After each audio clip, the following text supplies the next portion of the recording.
Yeah.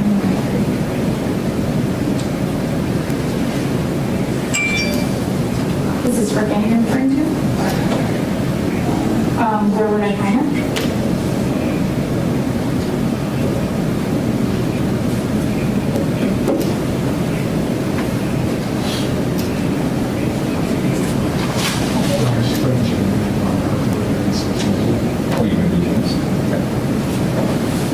You guys go to the fire yesterday? Not me, I did yesterday off. You had to wash those clothes.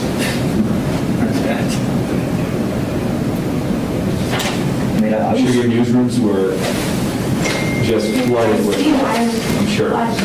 What's on fire? What's on fire? I saw it was all over Reddit and Twitter too. Yeah, I was in the West End yesterday for something. I was like, seeing smoke like massive, and not like a little, Yeah. but massive. I just see.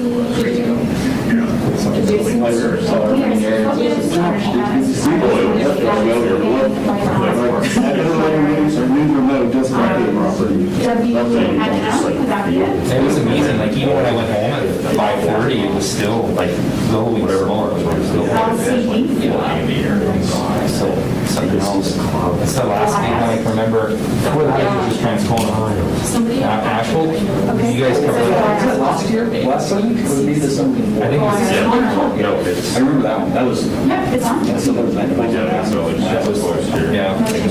It was huge, huge. We had to block off such a big area too, and it's tough, like, this is a little easier, because you just block off Higgins, it's like 2 areas, but like, this transformer it involved so many like different little routes and roads, and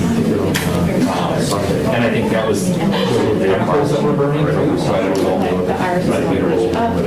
This, I think, was just a thing. And those were in the building with the dust for sure there's some bags and. And I think it was like actively manufacturing something at least.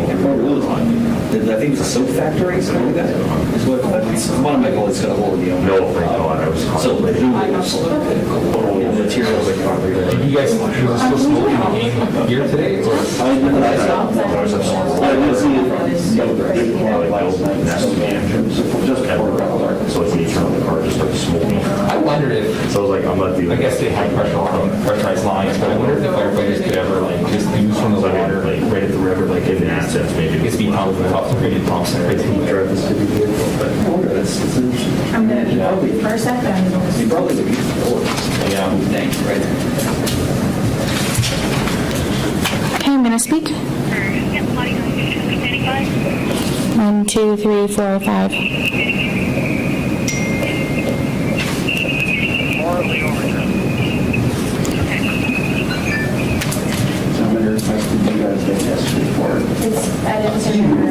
I mean, it was a lot different before fire had their own PIOs. Because then I think you just had, what's his name, Alex Forrest. He's kind of the unofficial spokesperson for the WFPS. But we got a few. It was trying to make sense of the road closures, and then they were constantly changing too, right? Like, at first you could still drive southbound on the Louise Bridge, and then cut west on Sutherland. Then that changed when the Louise Bridge, I think.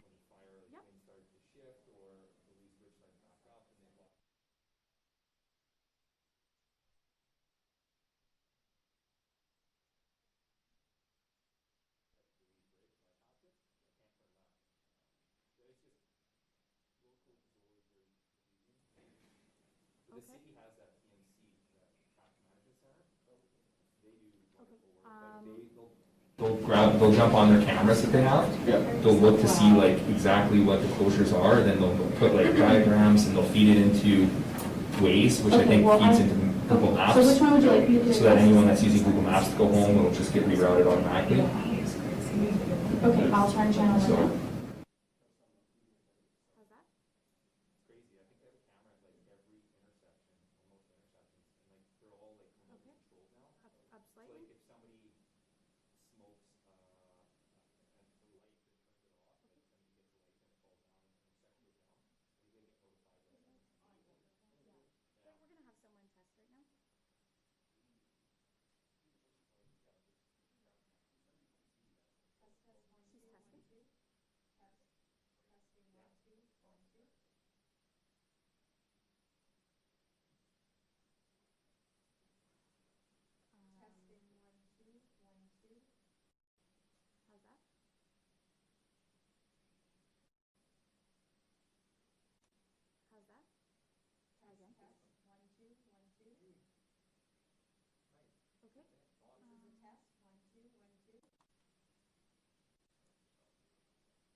going through a board that they have set up here.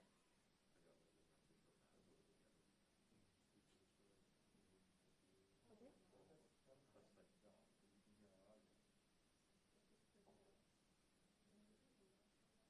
Okay, so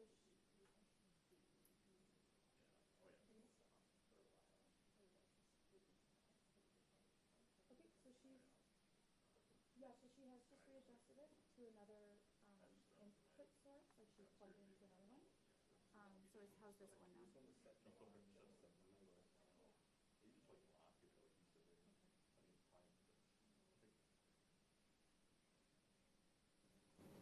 Okay, yeah, they've inputted it into another source. I can adjust here on my end. I'm not sure what else.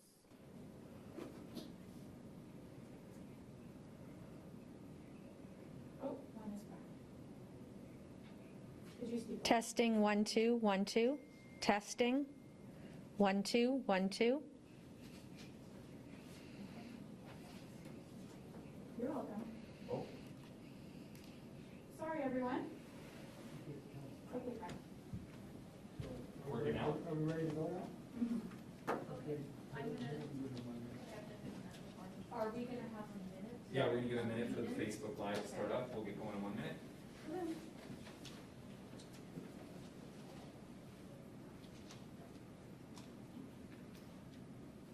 Okay.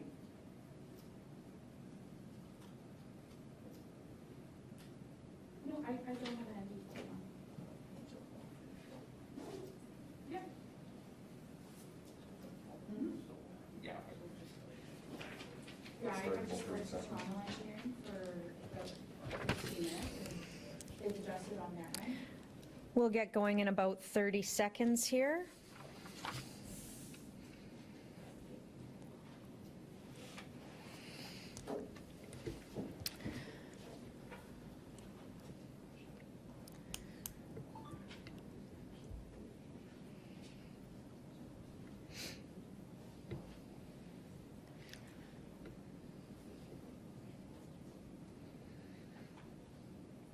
Okay, thank you for your patience. We had a bit of an audio issue, but we're up live here. My name's Constable Danny McKinnon with the Winnipeg Police Service Public Information Office. Today we have 4 matters to release on. I will take over the first 2 and Constable Murray will follow up after that. The first matter is a fire at Point Douglas Avenue yesterday. It was a significant fire. On September 28th, 2021, at approximately 11:15 a.m., the Winnipeg Fire Paramedic Service responded to reports of a widespread fire at a vacant warehouse in the first 100 block of Point Douglas Avenue. As the structure's integrity was unstable, the roof collapsed, and this made WFPS's effort extremely dangerous to access these hot spots. The battle against the blaze progressed over the day and throughout the night. The smoldering fire was successfully extinguished early this morning.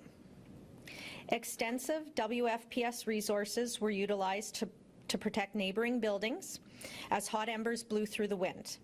Due to proximity, a stationary rail car caught fire, which subsequently spread to adjoining rail cars. Approximately 10 nearby homes were evacuated, and residents were provided temporary accommodations. There was a significant disruption in traffic as Higgins was completely shut down until 6 this morning. 1 WFPS member was transported to hospital stable, and another was treated and released on scene. There were no other related injuries. While members of the Winnipeg Police Service were on scene controlling vehicle and pedestrian traffic, a witness provided a description of a suspect and their direction of travel. Soon after, a police unit located a female suspect and took her into custody in the Elmwood neighborhood. Members of the Major Crimes Unit continued with this investigation.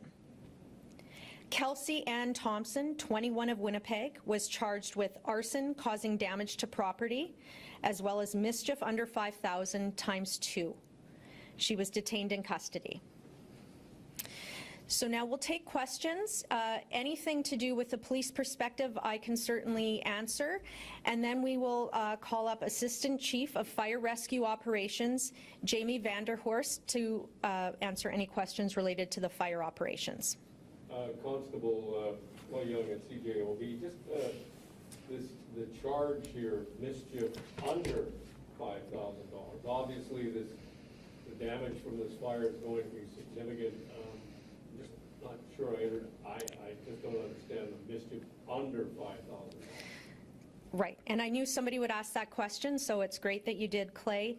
The mischief under is in relation to some other damage in the area that this person was observed doing. So the arson causing damage to property, that encompasses the warehouse that was set fire and that damage, and the mischief under has to do with some other area damage. Is that other buildings or something like that, not the specific warehouse that was burned? I believe a vehicle, and I'm not sure what else. And that arrest, was that arrest yesterday or today? Yesterday. Do you know the cause of the fire? Was it a fire set nearby the building, or was the building itself set on fire? So that is going to be part of the fire investigation, and I'll let Jamie speak to that. In terms of what we've determined in terms of laying that arson charge, we're still working through that investigation as well. A witness provided a description of the suspect and the direction of travel. Did this witness see the person light the building? How did the person determine that the suspect was the suspect? I don't have the details on that, just that they identified a person and gave a physical description, and I believe did follow them a little bit of the ways, so they notified police once they were on scene. Was this person previously known to police that you guys were able to put together a physical description and then figure out almost, well, within 24 hours who they are, where they're at, and get them that way? Yes, she is. Was a previous arson charge in there somewhere? I can't comment on that. This might be a question for fire, but I'll ask you anyway. But was this building on the city's risk list of buildings that need to be inspected every 2 years? That's certainly something that I can't comment on, but we'll ask Assistant Chief for sure. Does the accused have any connection to that warehouse or business, or? That's not something I have knowledge of. Have the people who were evacuated been sent back to their homes? That's a good question. You could send a follow-up email. Is there any other questions that police can answer? Are there any more suspects to the fire, or are you looking for anybody else, or just investigating this single person right now? At this stage of the investigation, we have one person that's been charged, and I'm not aware that anybody else is suspect at this time. Okay, we'll call up Assistant Chief of Fire Rescue Operations, Jamie Vanderhorst.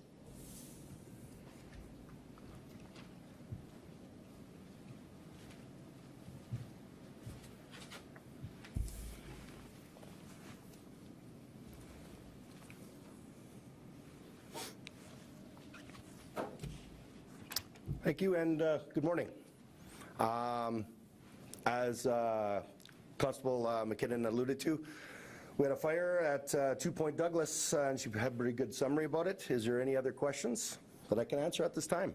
Chief, we understand were there some water supply issues on site?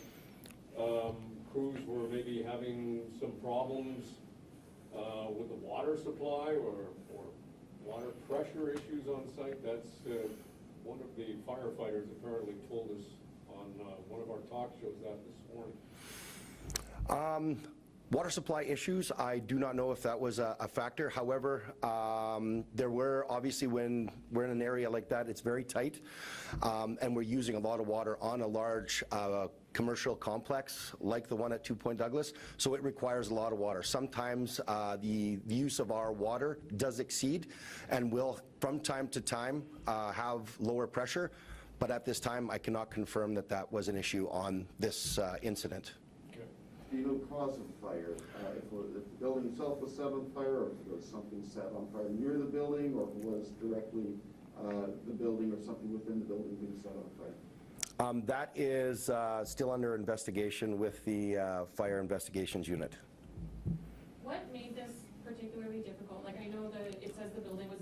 point, but were there chemicals inside? Like, the smoke was super dark, so can you kind of just explain what made it so rapid? When we have a large open structure complex like this, crews were met with heavy smoke and heavy fire. There obviously was some structural collapse, and the integrity of the building was compromised.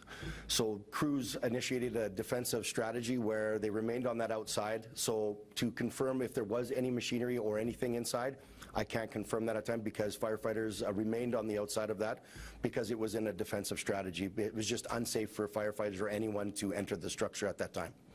And just the same question that I asked Lieutenant, was the building on the city's risk list of ones that should be inspected twice a year? To my knowledge, this building was a low risk, and it was with the Community Bylaw Enforcement Services.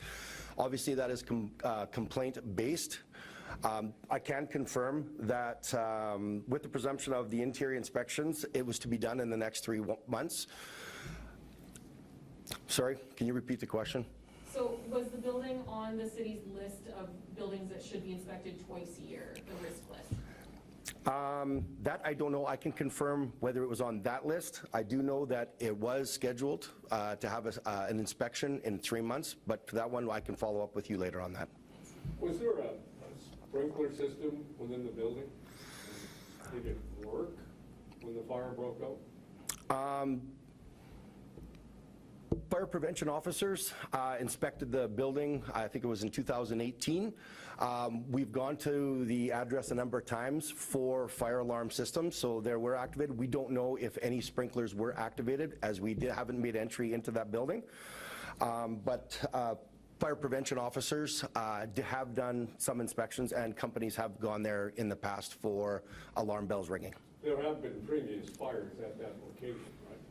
I can confirm there was some previous fires. I think one was in 2011 and one was in 2014. Can you give any more details on the firefighter who was injured, how he was injured, or was this? I can't comment on anything on personnel, any firefighter that was injured on it, but he was injured in the performance of his duties. He was transported to, as a precaution, to the hospital in stable condition. The buildings nearby or anything nearby, did anything suffer any significant damage? We did have some extension onto the rail car from the ember. Crews addressed that immediately by extinguishing it and then protect exposures around. There were a number of houses, I do believe it was 10 houses, that were evacuated from the area as a precaution because of the amount of smoke. And crews protected those exposures throughout the incident and making sure that people were safe at all times. So those houses didn't suffer any damage? Damage, I don't know. I have not been on scene to see that, and I have not have any, excuse me, I don't have any information regarding those homes at this time. You know, if it's probably a question for the city, but do you know if the people evacuated are back home?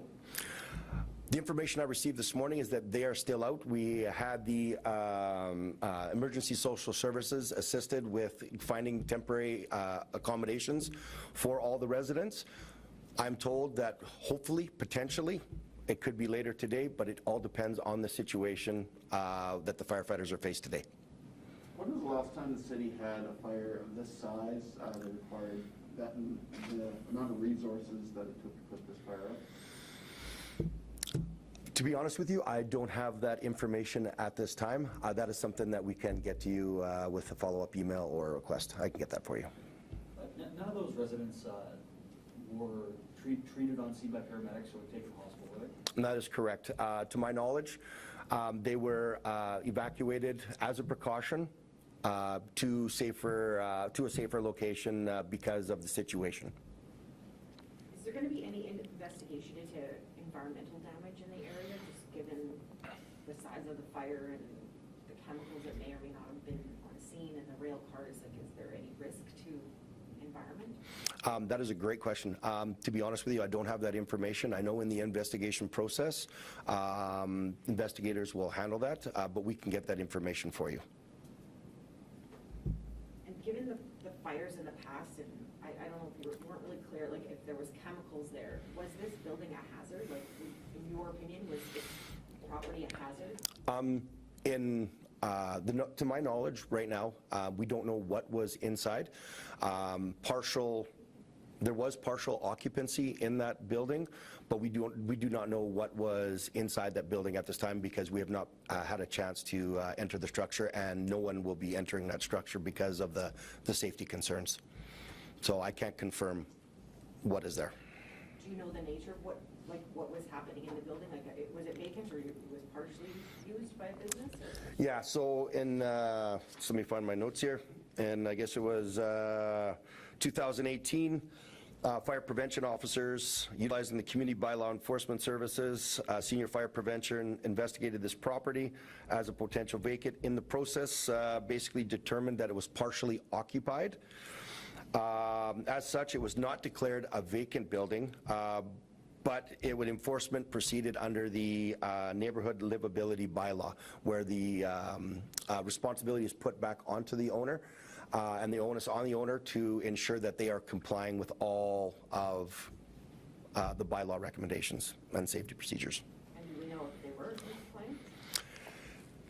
complying? What I can confirm right now is that I do believe that there was, I will have to get that information and get it to you. Any other questions for Assistant Chief? Has there been a number put on damage? Like how? Not at this time. It's still under investigation. For the roof collapse, was Yep. it just because the fire had been burning that long before you guys were able to get in there, or was it something causing weakness in the structure beyond the fire? Usually we don't see roofs collapse too often on these. What caused the roof to collapse beyond just obviously the fire? Or is that still to be determined? That is still to be determined. What I can confirm is that when fire crews got on scene, they were met with a large amount of fire and a large amount of smoke. In notes the officers made that there was some structural integrity and it was compromised, so crews didn't enter. So they could only hit it from an outside. As to why that why that roof collapsed, I can't confirm that at this time. Sorry, I just want to be clear. It was determined in 2018 the building was partially occupied, but we don't know who was occupying the building? I don't have that information with here. We can put a request in and we can get that information for you.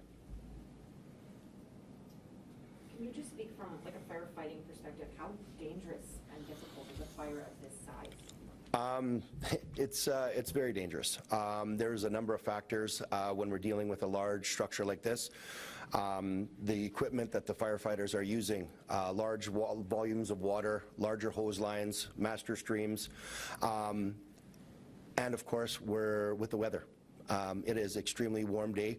Crews had to be rotated in and out because it's our number one priority for all firefighters and paramedics on scene and all responders on scene, that they are safe. But it is dangerous, and firefighters know that and paramedics know that. But everyone trains to handle these situations, and it's a big team effort, and it was a huge success yesterday. And it was, yeah, it was very dangerous and good. Any final questions? Are there any crews still on scene today? And is there any risk because it is so windy still today? There are still crews on scene.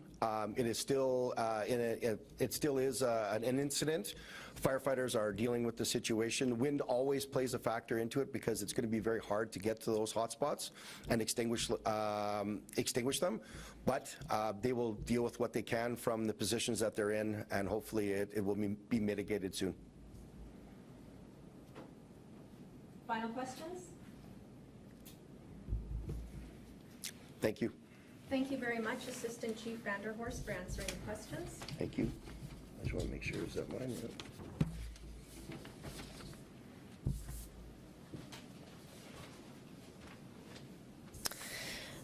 I'll now move on with my second matter, which is the arrest in a fatal collision.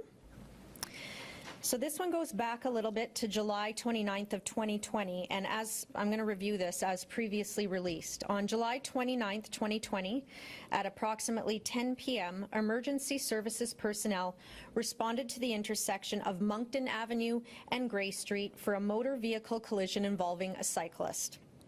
The cyclist, a 50-year-old male, was transported to hospital in critical condition, where he was later pronounced deceased. The driver of the vehicle fled the scene and had not been identified. Members of the Traffic Division continued with this investigation, and yesterday, September 28th, 2021, investigators arrested an adult male at a residence in the 700 block of Fleming Avenue. Members of the traffic unit worked on this investigation for over a year to identify the driver. The driver was later identified as Alan Wayne Vandell, 42 of Winnipeg, who was arrested on the strength of a warrant and charged with failing to stop at a scene of accident knowing that or reckless as to whether they were involved in an accident causing death. He was detained in custody. Any questions? I know there's only so much you'll be able to say, but can you give us an idea of what this investigation looked like, what investigation likely would look like, and what are investigators looking for to determine to find this kind of suspect? Well, I can tell you it speaks to it being a very challenging investigation, as you see in the timeline, because this driver fled the scene and, you know, they have to search for witnesses, surveillance video, and it presents investigators with quite a challenge. This unit was very determined to find closure to provide to the victim's family. So although it did take a year, some really great work was done, and yesterday this person was arrested. What was the break after over a year that the police were able to finally identify the suspect and arrest him? Was there a specific break in it that after you're finally able to identify the driver? So, like a lot of investigations, there's different factors that come in. You get tips from citizens. Witnesses may finally come forward. You get more details about perhaps the driver. Are they the owner? Are they not the owner?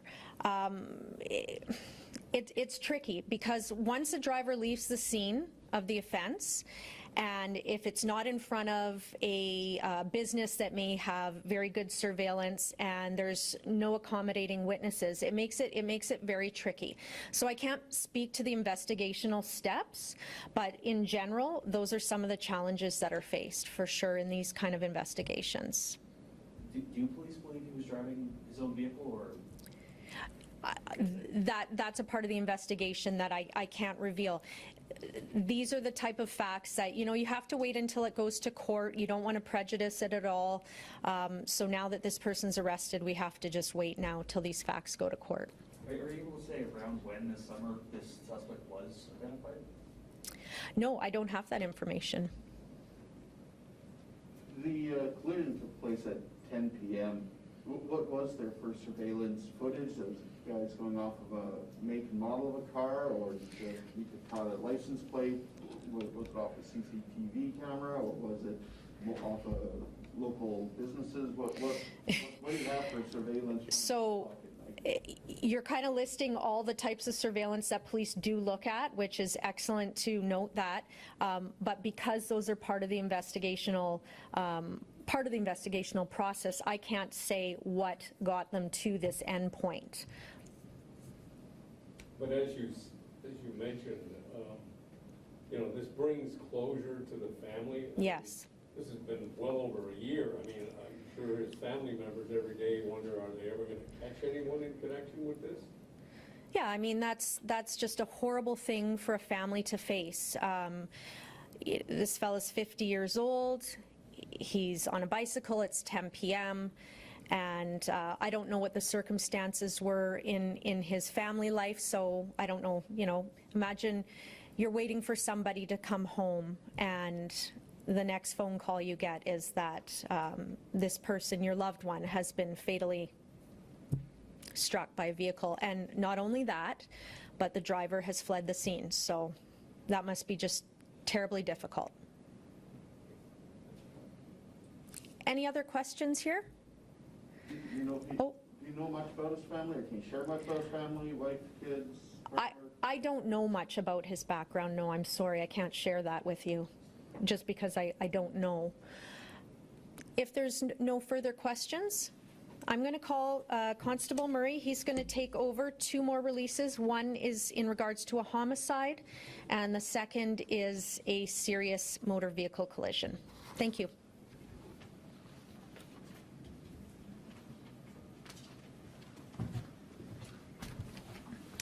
All right, good morning. As Constable McKinnon alluded to, I've got 2 releases, the first of which is a fire that turned into a homicide. I'm just going to read a release that was previously put out by the Winnipeg Fire Paramedic Service. On Tuesday, September 21st, 2021, at 8:38 a.m., the Winnipeg Fire Paramedic Service responded to reports of a fire in a bungalow in the 500 block of Yonge Street. Upon arrival on scene, crews encountered smoke coming from a house. An offensive attack was launched, and the fire was declared under control about 20 minutes later at 8:56 a.m. One occupant safely self-evacuated. WFPS crews completed a search of the structure and located 1 additional occupant. That individual was declared deceased at the scene. The fire is under investigation by the WFPS and the Winnipeg Police Service, and damage estimates were not available at the time, and I don't believe they're still available. The update we're providing today is the fact that this has turned into a homicide. Members of our homicide unit have continued with the investigation, and it is believed that foul play was involved in the death of the individual, a female, and that the fire had been deliberately set. Investigators are moving towards identifying the deceased female, and those efforts remain underway. The fire occurred in the morning of September 21st, 2021 at 510 Yonge Street, which is a bungalow that's situated between Ellis and Sargent. We've included a picture with the release of the house, courtesy of Google Street Maps. And detectives are asking the public for their assistance with any information that may assist the investigation. They're also asking for help from anyone in the area that may have video surveillance. Please contact the Homicide Unit at 204-986-6508 or Crime Stoppers at 204-786-TIPS, that's 8477, if you have any information. Go ahead, Eric. So do police believe this victim died in the home prior to the fire, and then this fire was set afterward? That's correct. So it means of covering it up? I know we've seen that before. I mean, I know that's speculative, but... Yeah, certainly it's a possibility and something our investigators will look at. I mean, at the beginning of the fire, the responsibility falls to the WFPS to put out that fire. They entered the structure, found this person. There's certainly a number of suspicious circumstances that led police to take more escalated involvement at the forefront of this investigation, and we've since determined it to be a homicide. We consider this to be homicide 32 of the year. The person that got out safely, are they a witness, or are they a suspect, or a person of interest? We haven't placed anyone under arrest at this point. I'm not sure exactly of their involvement.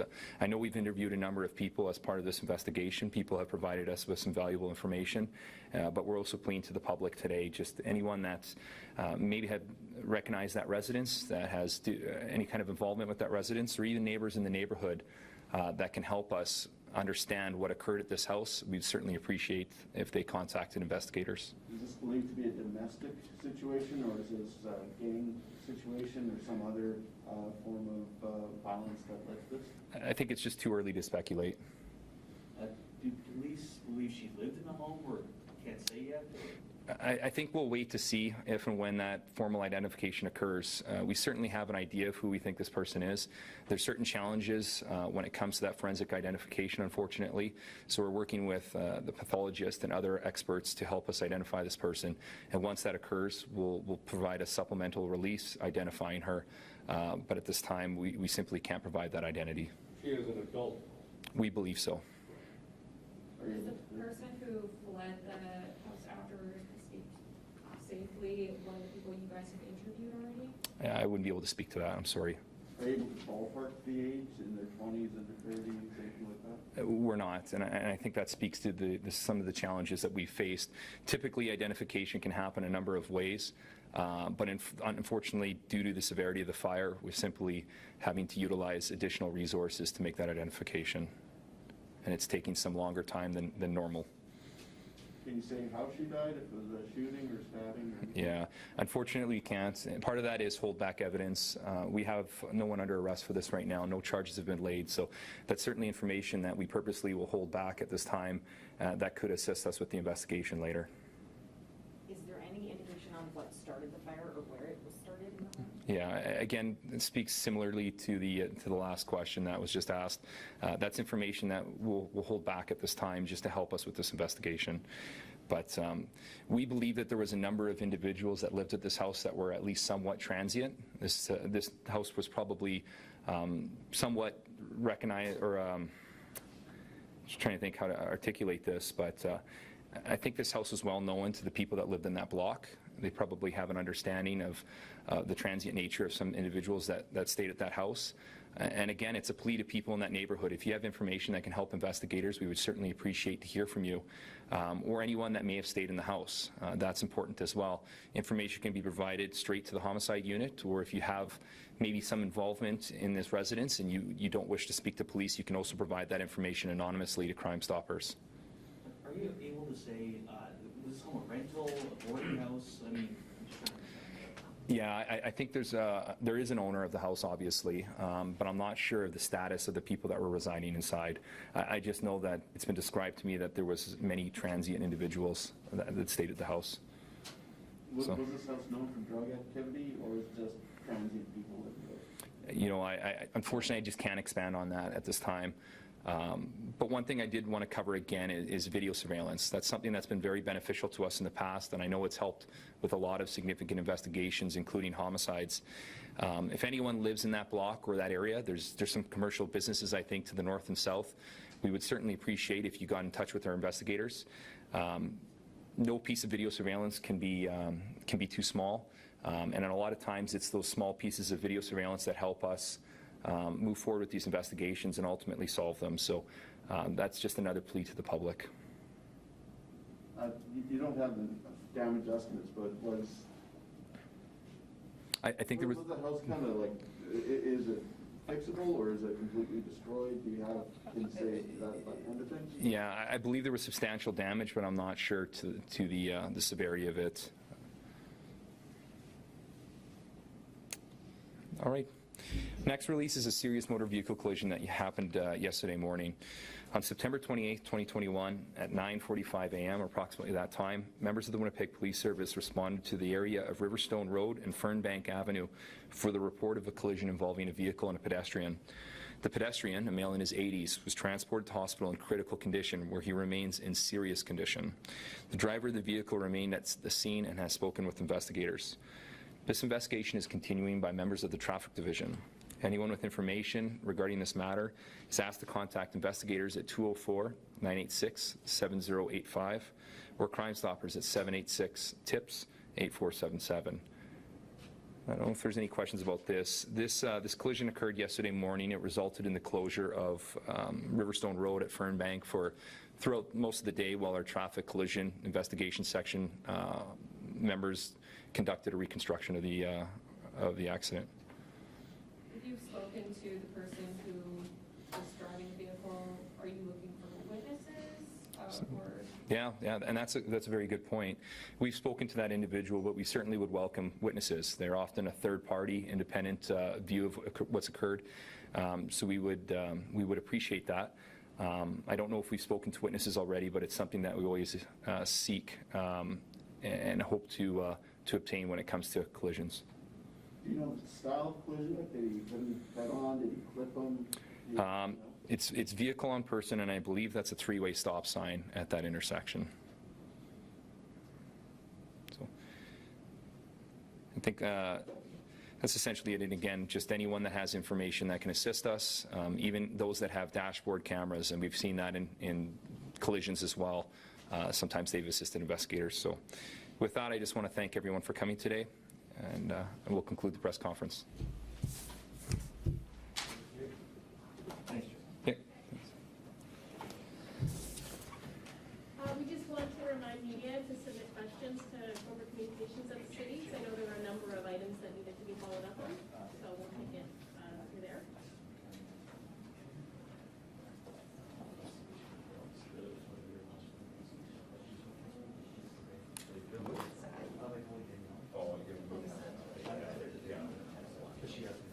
Yeah, no problem, and I appreciate it. Did you leave something behind? I was just checking. Oh, okay. Sorry about that, that you had to sort of, that's my little step. I was like, Jay hates it, he's like, kicks it out of the way. I didn't want to, so I was just kind of straddled. Okay, we cut off the phone call so you can't call in your pajamas anymore. You have to get changed.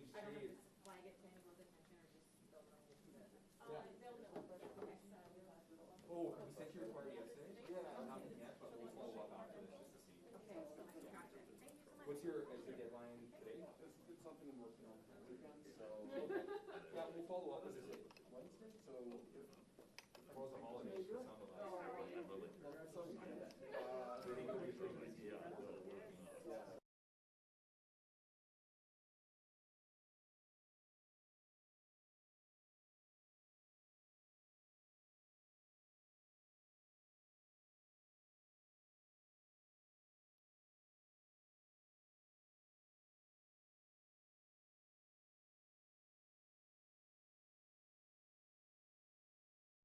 9th day of September 2021. Checking levels 1, 2, 3, 4, 5, 6, 7, 8, 9, 10 for the COVID update. Checking 1, 2, 3, 4, 5, 6, 7, 8, 9, 10. All mic level coming out of the box. You should be good to go.